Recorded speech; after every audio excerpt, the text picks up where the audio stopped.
안녕하십니까, 주방튜버 정의사입니다. 오늘은 이 기타 차입금에 대한 이야기를 해보도록 하겠습니다. 이 기타 차입금을 자꾸 착각하시는, 즉 차입금을 좀 착각하시는 분들이 있어가지고 이 얘기를 잠깐 좀 하고 넘어가도록 하겠습니다. 자, 돈이 없는데 저도 그렇고 뭐 기업을 운영하던 뭐 가게를 하던 개인 생활을 하던 돈이 없을 때가 있잖아요. 예, 돈이 없으면 좀 난감하죠. 월급 줘야 되는데 월급이 없어. 그러면 안 되잖아요. 그러니까 어쨌든 돈이 없는데 할 때 어때요? 돈을 빌리는 거, 이게 차입금이죠. 굉장히 쉬워요, 어떻게 보면요.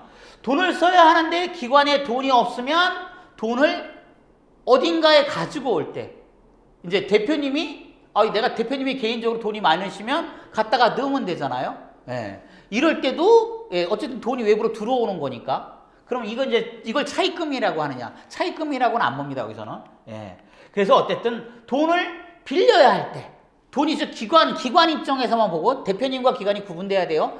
대표님은 돈이 많으시더라도 기관에 돈이 없으면 어때요? 돈을 빌려야 하잖아요. 누군가에게 돈을 가져와야 될 때, 이때 차입금이라고 합니다. 여기서 이제 중요한 건 이제 대표님이 역할인 거예요. 예. 대표님이 개인적으로 누군가에게, 대표님도 돈이 없으셔서 돈을 1,000만 원 빌려서 기관에 1,000만 원을 넣어. 예. 이거는 대표님 개인의 채무인 거예요. 기관의 채무가 아니라 기관은 전입금이 되는 거예요. 대표님이 투자하신 거죠. 네, 이런 개념을 가지시면 돼요. 물론 이제 처리가 가능하긴 하지만 굉장히 복잡해요. 어쨌든 시금고 또 뭐 얘기도 해야 되고, 그러니까 이런 거는 무조건 어때? 내가 돈을 빌려준 게 아니라, 내가 기관과 대표님이 다르시니까 대표님이 기관에 돈을 빌려준 게 아니라 대표님이 기관을 설립한 설립자이기 때문에 설립자부터의 전입금이 되는 거예요. 예, 그것만 명심하시면 돼요. 기관과 대표는 다르다. 대표가 넣는 모든 돈은 전입금이 되는 거고, 대표 이외의 다른 사람으로부터 내가 내 형제한테 돈을 빌려서 기관에 넣으면 전입금, 쉽게 설명을 드리는 거예요. 내 형제가 직접 기관 통장으로 송금을 하면 이거는 차입금, 이렇게 구분하시면 제일 쉬워요. 즉 대표 외에는 차입금이다. 예, 대표님이 넣으시는 거는 전입금, 대표님 외에 넣는 건 차입금, 이렇게 구분하시면 돼요. 자, 그럼 차입금은 711번 금융기관 차입금이 있고, 712번 기타 차입금이 있어요. 요건 어떻게, 이건 이제 사회복지법인 및 사회시설 재무회계 규칙과 장기관기관 재무회계 규칙에 동일하게 다 번호도 동일해요. 자, 금융기관 차입금과 기타 차입금은 어떻게 구분하느냐? 금융기관 차입금은 금융기관에서 은행이나 보험사나 이런 데서 빌리는 거를 금융기관 차입금이라고 하고, 기타 차입금은 그런 데가 아닌, 돈 빌려주는 데가 아닌 개인, 형제나 친구나 아는 지인으로부터 돈을 빌릴 때는 기타 차입금이라고 하는 거예요. 그러니까 요거는 그렇게 구분하시기가 쉬워요. 자, 그러면 이제 금융기관 차입금은 제외를 하고 기타 차입금에 대한 이야기만 해보려고 하는데, 먼저 금융기관 차입금은 없다가 핵심이에요. 금융기관 차입금은 존재할 수가 없어요. 예. 요양원을 처음 설립할 때, 주간보호를 처음 할 때 주간보호 건물이 내 거야. 이럴 때 어때요? 돈을 빌리는 경우, 이럴 때도 인정을 안 해요. 제가는. 즉, 금융기관 차입금은 아예 존재하지 않는다, 이렇게 생각하시면 돼요. 그냥 다 기타 차입금이야. 제가에서는. 그 요양원은 있어요. 이렇게 생각하시는 게 편리해요. 특히 어떤 경우든 제가는 방문요양, 방문목욕 이런 데는 어때요? 금융기관 차입금은 없어. 이렇게 생각하시면 돼요. 가끔 가다가 이상한 어떤 제3금융에서 돈 뭐 빌려줘 뭐해 이렇게 하는 데 있죠? 이런 데는 어때요? 전부 어때요? 대표님한테 빌려주시는 거예요. 대표님 개인한테 빌리는 거예요. 즉, 이 금융기관 차입금이 인정되려면 2금융권 이내라고 생각하시면 돼요. 3금융권은 또 금융기관 차입금으로도 안 봐요. 사채업자로 봐요. 이렇게 생각하시면 돼요. 뭐 요 뉴스에서 막 나오고 광고에 나오는 땡땡땡 뭐 이런 데 있잖아요. 이런 데는 다 어때요? 제3금융권이라고 생각하시면 돼요.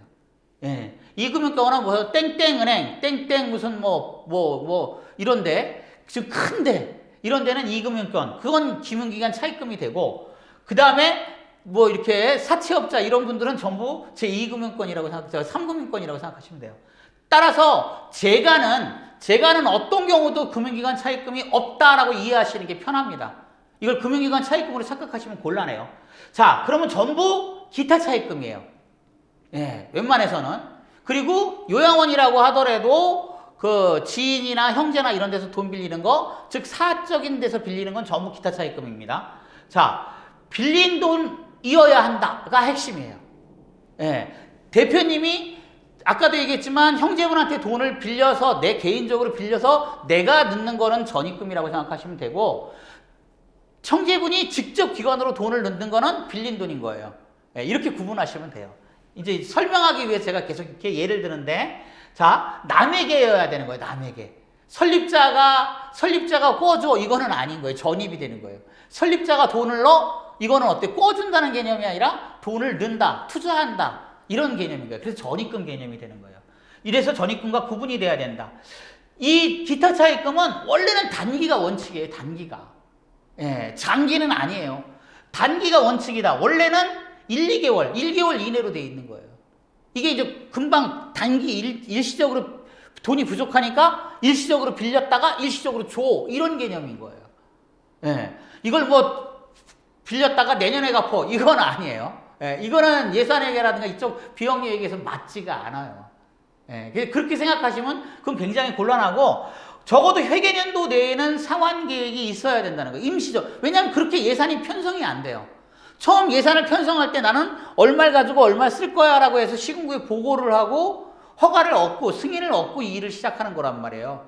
근데 어때요? 돈을 왕창 또 중간에 빌려? 기타 차입금을 빌려? 그건 말이 좀 안 되잖아요. 그럼 그걸 미리 예산 편성해? 이것도 예산이 승인될 리가 없어요. 정상적으로 한다면. 그러니까 여기 이 비영리 기간, 장기화 기간 회계에서는 이게 원칙이다. 단기가. 기타 차입금이고 기타 차입금은 단기가 원칙이다. 이렇게 생각하시면 돼요. 자, 정리를 한번 해볼게요. 돈이 없으면 안 돼요. 처음에 이 차입금 문제가 나올 때 제가 생각하는 게 그거예요. 돈이 없으면 안 돼요. 예. 사전에 적어도 어때요? 이 전입금을 충분히 넣어놓는 거예요. 어떤 분들이 계시느냐 하면, 제가 대표님들 중에 금방 누가 이렇게 뭐 어르신이 많이 늘어나요. 그러니까 어르신이 얼마 안 되시니까 일단 사무실 없고 급하게 시작을 하세요. 하셔가지고 어때요? 어르신이 한둘 늘어나면 배보다 배꼽이 더 크거든요. 나가는 돈이 더 커져요, 처음에는. 그러면 그때마다 돈이 필요하시니까 대표님이 돈을 넣으세요. 이번 달에 내가 1,000만 원 넣었다가 수가 나오고 나면 또 1,000만 원 빼. 그 다음에 또 집어넣었다가 또 빼. 어떨 때는 100만 원 넣었다가 뭐 급하게 쓸 일 있으면 100만 원 또 빼. 나도 생활해야 되니까. 근데 이거 굉장히 잘못된 거거든요. 잘못됐다기보다는 바람직하지가 않아요. 그냥 처음에 투자의 개념을 가지시고 1,000만 원이면 1,000만 원, 3,000만 원 넣어놓고 어때요? 운영자금을 만드는 거예요. 그리고 운영을 해야죠. 그 전입금 처리를 해버리고 마는 거예요. 나중에 잘 돼서 갖고 와야 되니까.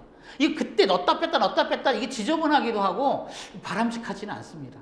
예. 적어도 6개월치의 운영자금은 예비가 돼 있어야 돼요. 예. 충분히 6개월 충분하게 어르신이 늘 거를 미리 계획 세우고 그 계획 세운 거에 맞춰서 6개월 정도는 어때요? 운영이 가능한 자금이 예비되어 있어야 된다. 이렇게 생각하시는 게 맞아요. 그래서 차입금 발생을 안 시키는 것이 기관 운영을 잘 하시는 거예요. 차입금 발생을 시키시면 어쨌든 기관 운영을 못 하시는 거고 기본적으로 예산회계와 맞지가 않습니다. 차입금은. 따라서 어때요? 전입금이 처음에 시작하실 때 충분히 존재해야 한다. 이렇게 먼저 말씀을 드리는 거고, 또 추가로 돈이 필요하면 빌려야 되는 거예요. 추가로 전입금을. 이 얘기는 무슨 얘기냐면 대표님이 넣으시지 말으라는 얘기예요.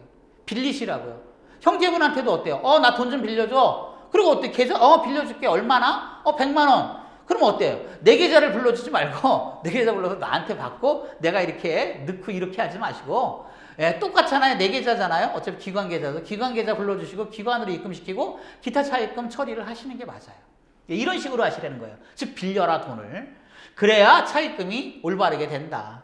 처리가 편하다. 왜냐하면 선의의 증빙 때문에 그래요. 예, 이걸 빌린 돈이라는 걸 증빙해. 모든 장기화 기간, 모든 비영리 기간은 가장 핵심이 되는 게 법과 규칙에 맞게끔 나는 처리했어를 증빙하는 거예요. 그 증빙을 좀 더 원활하게 하자고 이런 말씀을 드리는 거예요. 자, 금융기관 차입금은 없다. 이걸 좀 명심하셨으면 좋겠어요. 이제 요새 좀 잠잠하긴 한데 한동안 제가 이것 때문에 난리가 났었거든요. 예, 이거 안 되는 게 맞아요. 대출이 안 나와야 되는데 막 대출해 준다고 그러고 그러는 사람들이 많거든요. 그래서 이런 금융기관 차입금은 아예 없다고 생각을 하세요. 누가 대표님 기관에는 기관과 대표님이 구분되어 있다고 그랬잖아요. 대표님한테는 신용도가 높기 때문에 돈을 빌려줄 수 있어도 금융기관에서 기관은 어때요? 비영리 기관이잖아요. 돈을 안 버는 기관에 누가 돈을 빌려줘요? 깜짝 놀라고 어때요? 뺏어가죠. 잘못되면. 고유번호증이잖아요. 고유번호증으로는 안 나와요. 예, 그렇게 생각하시면 돼요. 여기 비영리 기관에는 돈이 나올 리가 없어. 대표님을 보고 돈을 빌려주는 거예요. 어디서? 예, 제3금융권에서는 대표님을 보고 잘 빌려줘요. 마치 어때요? 여기 있는 것처럼. 또 장기환 기간 그 수가가 내려오잖아요. 수가 나오는 거를 담보로 잡고 막 그렇게 하는 데도 있어요. 굉장히 위험합니다. 예, 그런 거 안 하시는 게 좋다. 이제 그 얘기를 하는 거예요. 즉 대표님은 어때요? 집어넣으면 전입금이 되니까 안 된다. 즉 자칫 문제가 될 소지가 있으니 이렇게 하지 마셔라 라고 말씀을 드리는 거예요.